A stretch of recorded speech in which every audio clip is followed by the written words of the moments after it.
The burden of proof never shifts.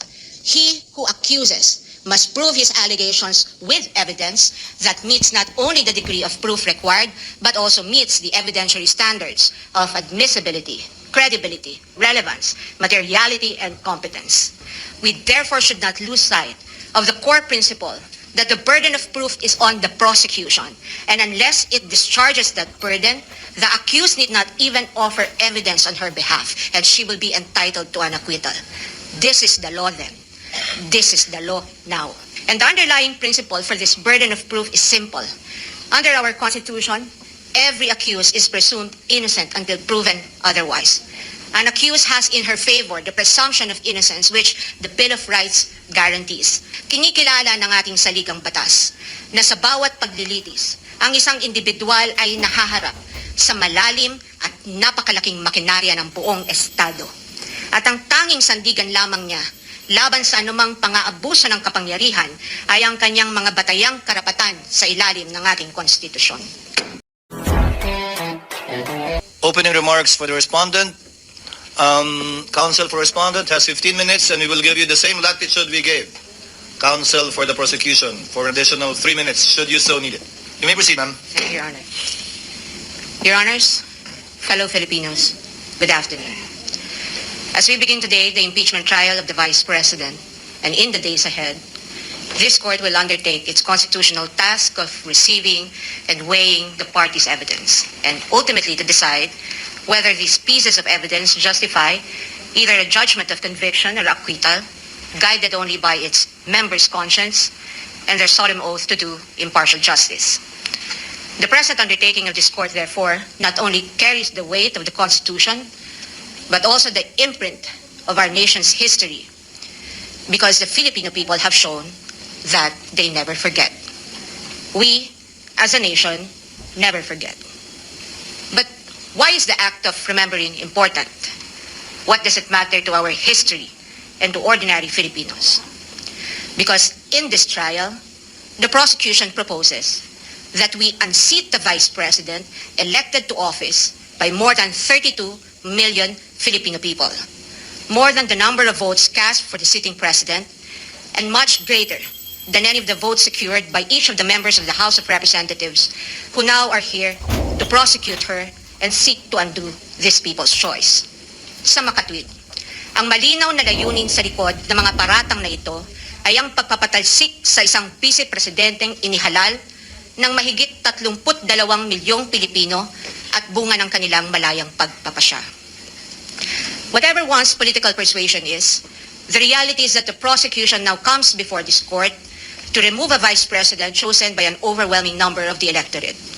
You all have heard the prosecution say repeatedly that this is because they seek accountability, that the people have a right to hold their leaders accountable. This is not a matter of debate. Indeed, the people have a right to demand accountability from their leaders. What we have yet to hear from the prosecution, however, is this. When the Constitution declared under Section 1, Article 11, that public office is a public trust and that public officers and employees must at all times be accountable to the people, serve them with utmost responsibility, integrity, loyalty, and efficiency, act with patriotism and justice, and lead modest lives, the Constitution does not only speak to the Vice President. It also demands the same standards from the prosecutors. Being public officers themselves, the public prosecutors and the members of the House of Representatives are also held to the same constitutional standard. And so we must remember what history tells us. This is not the first time that members of the House of Representatives have attempted to remove the Vice President, and in a manner not compliant with the Constitution. In a July 25, 2025 decision, the Supreme Court unanimously declared in Duterte versus House of Representatives, GR numbers 278353 and 278359, that the impeachment proceedings in the House of Representatives were tainted with grave abuse of discretion, rendering the articles of impeachment that the House transmitted last year to the Senate as void ab initio. Early this year, the Supreme Court unanimously denied with finality the House of Representatives' motion for reconsideration of that decision, with a reminder that while impeachment is a powerful democratic process to call out corruption and grave abuse, impeachment can be abused, and that impeachment should never be abused to maintain the hegemonic dominance of greed by shaming those who occupy high government positions into preventing them from doing what they were sworn to do. But perhaps the most enduring reminder of the Supreme Court that we must not forget in the entire course of this trial is that, in the words of the court, the rule of law that does justice is our lodestar, and that justice includes accountability. Justice includes fairness. Without fairness, there is abuse. This fairness is what our democracy is all about. It is in light of these reminders that we draw attention to certain fundamental legal principles that we think we must not forget throughout this trial. Mga batayang prinsipyo na dapat nating tandaan sa buong panahon ng paglilitis na ito, anuman ang ating kulay o politika. If we are to be true and honest to our proclaimed values, such as the pursuit of accountability, justice, and integrity in our system of government, then we must remain possessed of an unyielding resolve to ensure that the trial and judgment in this case are done in accordance with the command of the Constitution, the majesty of the law, and the discipline required by the rules. Otherwise, those who stand in sanctimonious judgment of the Vice President will send a clear message that the law can be bent when it suits the convenience of the powerful, and that justice can be sacrificed at the altar of partisan interests. Mahalagang tandaan ang mahigpit na paalala ng ating Korte Suprema. Impeachment is not a purely political proceeding. It is primarily a legal, political, and constitutional mechanism. Ibig sabihin, kailangang naayon sa batas at konstitusyon ang anumang proseso nito. According to the Constitution, it is the Senate that shall have the sole power to try and decide all cases of impeachment. This power is not shared. The Constitution gives no other body, department, tribunal, agency, or a mere committee of any of these institutions the power to try an impeachment case. The House merely initiates, the Senate tries. Yet, we have seen the Committee on Justice conduct what its chairperson, the lead prosecutor in this case, described as a mini-trial, which, as we all had witnessed, became a vast fishing expedition of alleged evidence that were not even part of the impeachment complaints under its consideration, and which the respondent accused was made to answer. In that mini-trial, we saw how the purported pieces of evidence were curated to construct a narrative against the Vice President even before this case reaches trial.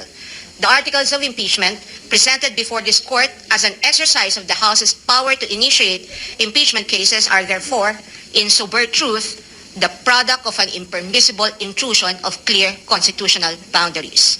Over the course of the impeachment trial, the prosecution will attempt to convince this court and the court of public opinion that the allegations in the articles of impeachment are supported by materials they obtained during their mini-trial, and that evidence exists to sustain a judgment of conviction. They will claim that the notices of suspension and disallowance issued by the COA and the COA decision denying the Vice President's appeal of that disallowance support their accusations, with the release of that decision by the COA conveniently timed and coinciding with the committee hearings. They will claim that the certifications of the PSA confirm their allegation that recipients of the confidential funds do not exist, even though they listed one Mary Grace Beatos in their pre-trial brief as among their witnesses, or that the liquidation of the confidential funds in a span of 11 days was allegedly swift as to invite suspicion. The prosecution will assert that the supposed NBI findings of similar signatures across a number of acknowledgement receipts submitted to the COA are supportive of their conclusion that the disbursements of the confidential funds were irregular. What the prosecution avoided informing the public so far are these: that it was the then Secretary of the Department of Budget and Management, Amena Pangandaman, who issued a memorandum for the President through Executive Secretary Lucas Bersamin on October 18, 2022, recommending the approval of the Office of the Vice President's request for confidential funds. That the Office of the President did in fact approve that recommendation of the DBM through a memorandum from the Executive Secretary dated November 28, 2022 and signed by the former Executive Secretary Lucas Bersamin by order of the President. That on December 13, 2022, the DBM issued a special allotment order number SARO-BMB-C-22-001-2004 signed by former Secretary Amena Pangandaman to cover the request of financial assistance, subsidy, and confidential funds of the OVP that, notwithstanding the impending end of the fiscal year, the confidential funds were nonetheless released to the OVP on December 20, 2022 under this documented approval process. That the COA decision is far from being final, that there is a pending motion for reconsideration of that decision that, assuming arguendo, the COA denies that MR today, or while this trial is ongoing, as could plausibly happen under the circumstances, the respondent accused still has legal remedies available under the law and rules and can file a petition to question the validity of any forthcoming resolution of the COA on the MR under Rule 64 via petition for certiorari under Rule 65 of the Rules of Court, and more importantly, that nothing in the notice of disallowance or COA decision states any findings of supposed misuse of confidential funds as confirmed by Attorney Gloria Camora when she was asked on this point during the committee hearing on April 14, 2026. Across all other articles, the prosecution will lay a landscape of what it deems to be their evidence in support of their speculations and conclusions. We are not strangers to all these accusations precisely because this was not the first time these narratives were foisted into the minds of the general public. We have heard the same tales and stories of these accusations since 2024 when the House conducted its Quadcom hearings and most recently the mini trial of its Committee on Justice. But what we must not forget amid all these accusations is the fundamental legal principle that the burden of proof never shifts. The burden of proof never shifts. He who accuses must prove his allegations with evidence that meets not only the degree of proof required, but also meets the evidentiary standards of admissibility, credibility, relevance, materiality, and competence. We therefore should not lose sight of the core principle that the burden of proof is on the prosecution, and unless it discharges that burden, the accused need not even offer evidence on her behalf, and she will be entitled to an acquittal. This is the law then. This is the law now.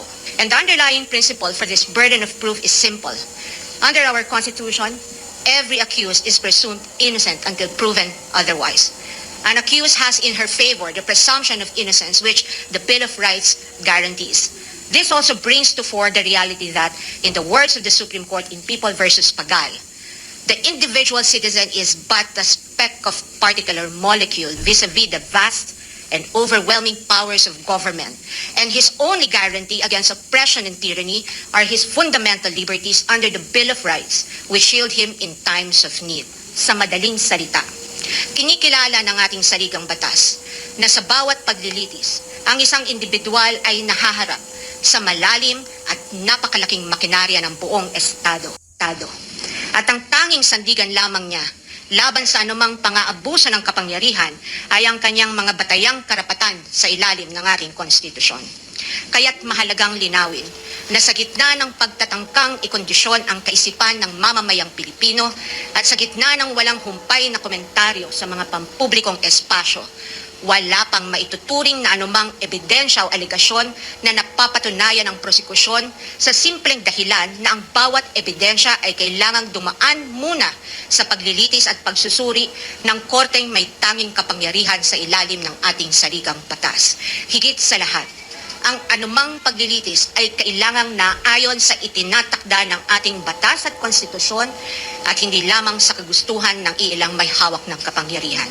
One might ask, why is it important that we must not forget these basic principles? The ruling of the Supreme Court tells us why.